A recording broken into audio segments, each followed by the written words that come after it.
From the Detroit Free Press, I'm Robin Chan with today's voice briefing. It's Wednesday, May 17th, 2023. For the Detroit Free Press, I'm Eric D. Lawrence. The Detroit Department of Transportation's plan for reimagining public transit in the city could include a key component. It's something that transit advocates say has the potential, if it's implemented well, to make the bus riding experience in the Motor City much better. Bus Rapid Transit, or BRT, is a popular term among transit supporters, and it's already in place in cities like Cleveland, Bogota, Columbia, and Ottawa, Ontario. DOT officials would like to roll out some version of it along Woodward, Gratiot, Grand River, 7 Mile, Greenfield, and East Jefferson.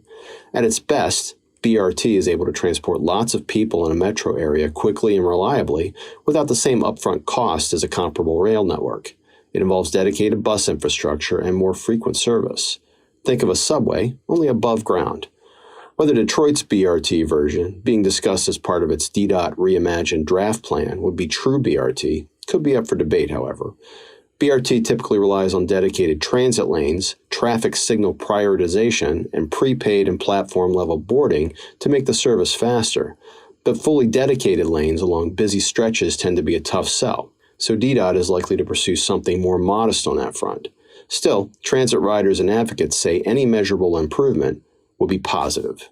This is Christina Hall with the Detroit Free Press. Macomb Community College will offer free tuition to eligible students with family incomes of $70,000 or less.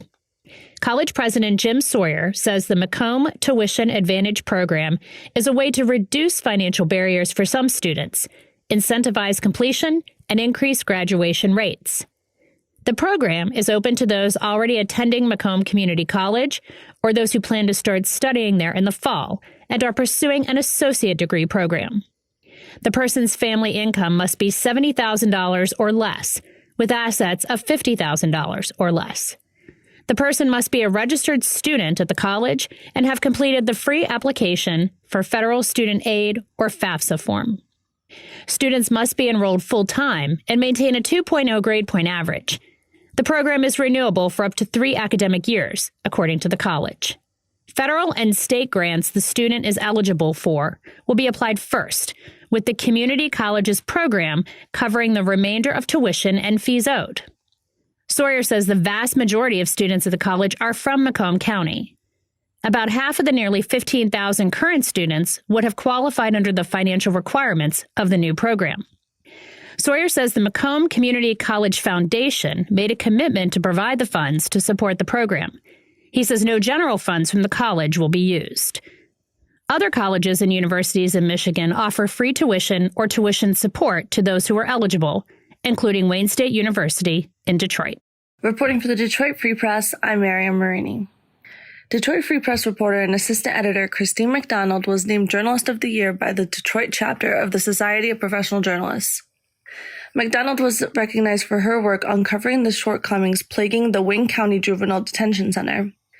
In a series of stories, McDonald uncovered issues at the detention center, including overcrowding and inadequate staffing, which led to inhumane conditions for youth. This is McDonald's second time winning the top honor. She was also named Journalist of the Year in 2012, when she was at the Detroit News. For more on McDonald's work, and for a list of other Free Press reporters who received awards at Monday night's awards ceremony, visit thefreep.com. I'm Kirkland Crawford with the Free Press Sports Department, and another disappointing night for the Detroit Pistons. They had just about as good a chance as anybody of landing the number 1 overall pick and the chance to draft French phenom Victor Wembanyama, the Gen Z version of Kareem Abdul-Jabbar. However, in Tuesday's draft lottery, the worst-case scenario was realized for the Pistons. They fell all the way to the 5th overall pick, which means they'll not only miss out on Wembanyama, but also Alabama swingman Brandon Miller and point guard Scoot Henderson. They'll likely pick from a selection of a pair of twins, Amen and Ausar Thompson, also Villanova swingman Cam Whitford, and Houston center Jarace Walker. None of those guys will really light things on fire like Wembanyama would have. However, it's a building process continuing for the Pistons, who still have Cade Cunningham, Jaden Ivey, and Jalen Duren coming back next season.